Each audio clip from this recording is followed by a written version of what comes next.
about 5 months ago, I did a live stream about a hire I was about to make, and I would be a first-time INTJ manager. And it's been about 5 months since I made that hire, and I thought it'd be interesting to share what I've learned about myself, about management, about the specific ways the INTJ might manage, and then get some feedback from you in the comments about everyone's been managed, everyone's been maybe been a manager, so there's hardly anyone who hasn't been either or. So would love to hear some tips, some things that you can share with me, or things that you might think I've done wrong when I talk about this video, or things that you just want to talk about. Doesn't matter your type.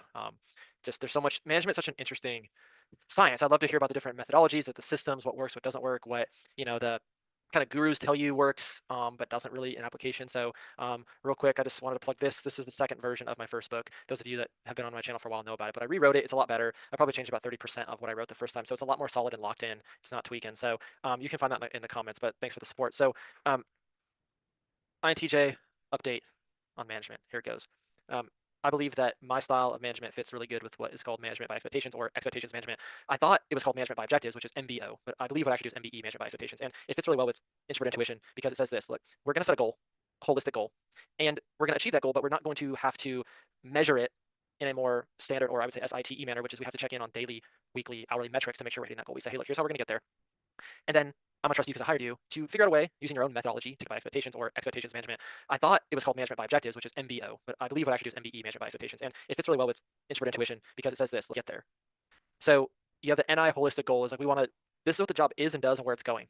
You tell your colleague that. And then you use TE, some examples of the past. Here's what's worked. Here's some templates. Here's some more efficient ways to get to that goal. Through my experience, SI, which I don't have, I have a lot of SI built up because of my role as a recruiter. That's what I do in my corporate job. And usually that's not very, I make a lot of mistakes, but when you're talking to somebody you're training, suddenly that SI just comes back and you're like, have so many recollections and mistakes and stories. And here's what I did that one time. It's really interesting how it pops up out of nowhere, because in most of my other life, I make the same mistake a lot of times. But when I'm imparting wisdom, I can pull that out. It's crazy. So yeah, it's the NI goal, TE, how we're going to do it. The FI part, I'm struggling with where that comes in, but I figured it out as I was kind of self-talking out before this video. It's that leading from the front. So I'm a recruiter. I hired a recruiter. She likes to see that I'm doing the work, and I don't know if she doesn't say that, but I believe that I would want that. So used to have generals back in the day that would actually fight in the battles. My boy Napoleon would fight at the front. He would get injured. He would be shot at. Now we don't have that. We have generals that aren't, are at the Pentagon, or aren't on the battlefield, never seen battle. They're just political generals. And in management, I feel like if you're in sales and you're a manager and you haven't closed a deal in 10 years, it's inauthentic, the advice you give me. That's the FI part about this job that I think goes a long way. Is if I'm going to give you advice and you're going to see me do it, and you're going to see me in the trenches, then you're going to respect what I say. If I don't hear you closing deals, I don't see you doing the things you tell me about, inauthentic. You might follow it, but you're not going to respect it, and that's not going to lead to someone that wants to work for you or with you for a long time.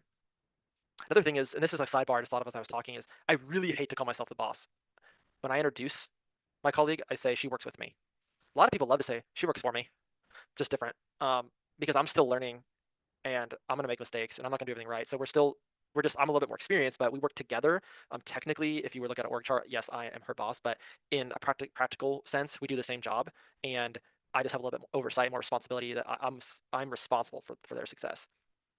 So my belief is that she is an ENFJ Enneagram 3, and usually ENFJs have a very love-hate relationship with, but in this job, the ENFJ 3 is perfect, because um, there's that NI there that sits, slot number 2, and so I can say, here's the goal, so you can visualize it and go, okay, I can see it in the distance, I can see how we need to get there. And then with FE being used instead of TE for me, there's still a lot of drive there. That FE and the Enneagram 3, that achiever mentality, fits really well, because she never wants to be seen as not helpful, or she never wants to be seen as letting me down, but also never wants to be seen as letting the client down. We work a lot with clients. So it tends to have a pushing, driving mentality and motivation, even though different, still very much there. And I have learned about positively reinforcing good behaviors, saying things like, I tell her, proud of her, so you're doing a great job. I say, hey, you know what, if you had a bad day, bad week, that goal's over there. You're gonna hit it. I'm not gonna ask you every day how your production was. I'm not gonna ask you every day about how many calls you made and how many candidates the client saw. It's none of that. But as long as there's that, hey, I'm super happy by your performance. Everyone at the organization thinks you're doing great. That's what an FE user needs to hear, because they need to be understood as providing value to everyone, boss, me, organization, the clients, the candidates, all that stuff. ENFJs are also great salespeople. She has an extraordinary ability to instantly make friends. It's almost kind of like ENFPs too, where they get people talking about their most intimate secrets like 5 minutes into a phone call. I'm like, I can't do that. That's great though.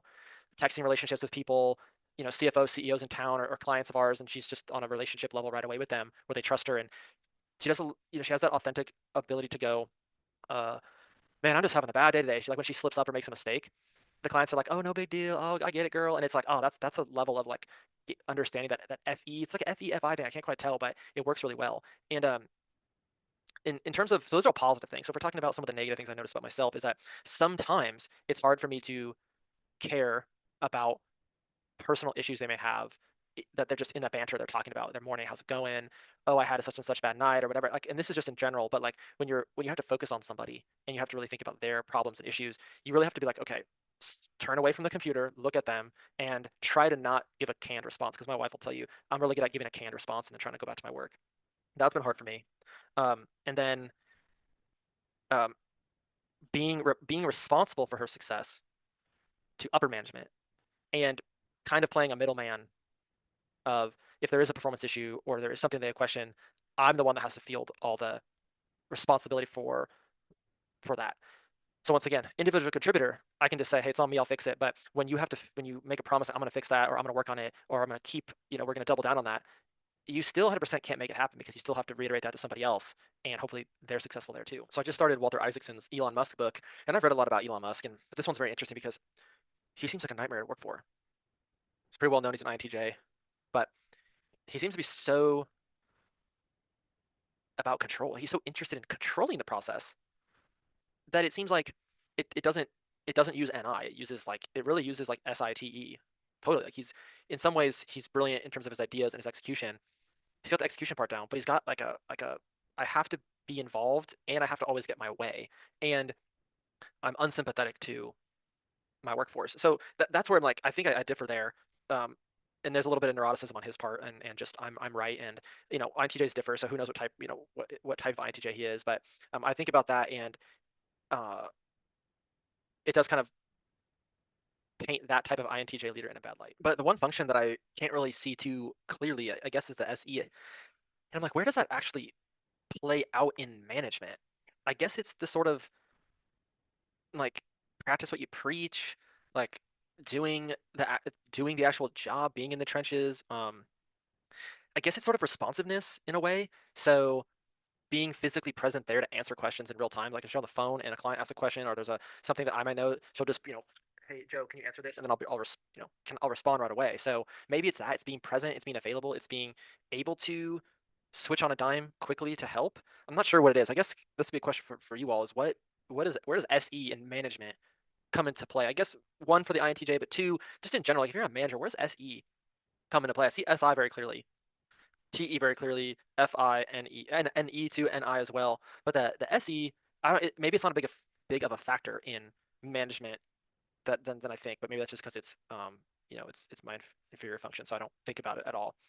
So that's my update. I like it. I like management. I feel like wouldn't want to have another person at this point. I think that you're already managing one person and you got them they're doing really well, and you're almost to the point where you can just go, you take it. I'm not even gonna check. I'm just gonna you tell me how things are going. I don't even need to check, because I trust you and I think you're doing well, and I feel like I set you up for success. But like, you add a third person in there, now the dynamic is different, and that's what I would worry about. I'd worry that like the dynamic would get different, or whatever would happen. But if you hire another person, that means things are going well, and of course I love things to go well, and INTJs love progress.